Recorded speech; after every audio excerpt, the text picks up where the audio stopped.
Nanas sa yuta ang atop sa 8 ka mga pwesto sa negosyo human masunog kagabi.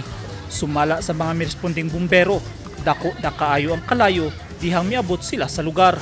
Dili pa matino sa mga bumbero ang sinugdanan sa kalayo kay gihapla sa sunog ang tanang nagpwesto nga negosyo sa may Washington area nga sakop sa barangay 39-D, Quimpo Boulevard, Davao City. Ongoing paghapon kay na bar down manggod ang area manggod kung bali dikit-dikit manggod ni sila nga commercial space makita nato sa tubangan.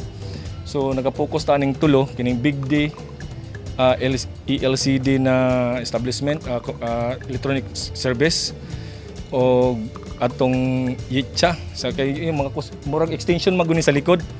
So dire nagapokus pud ta og kini kay nas ang severe damage kining diri pud nga parties kining Big D.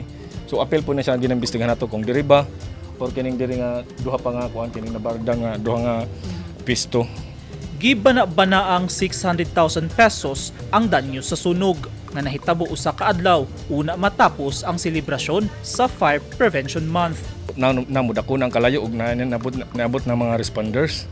So sa mga nakita diri kini nga party kini nga nakita nato mao diri ang dako nga kalayo.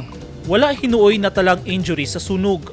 Sa pag-abli usab sa selebrasyon sa Fire Prevention Month sa Davao City, gisugat kini og sunog nga usa ka balay ang naugdaw nga nahitabo duol lang sa nahitabong sunog kagabi nga parehong sakop sa barangay 39-D ning syudad.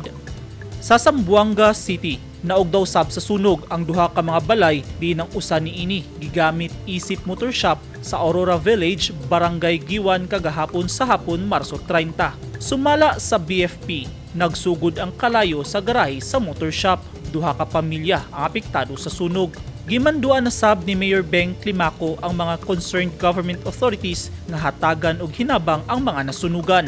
Walay natalang naangin nga kinabuhi sa nahitabong sunog nga nagsugod pasado alas 6 sa hapon ug pasado alas 4 na sa hapon gideklara nga under control na ang kalayo.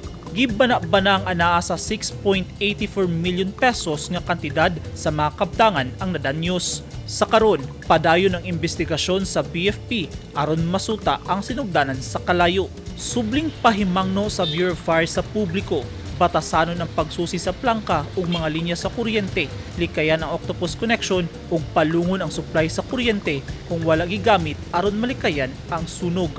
Eugene Hinutan, Newsline Philippines. Stay safe.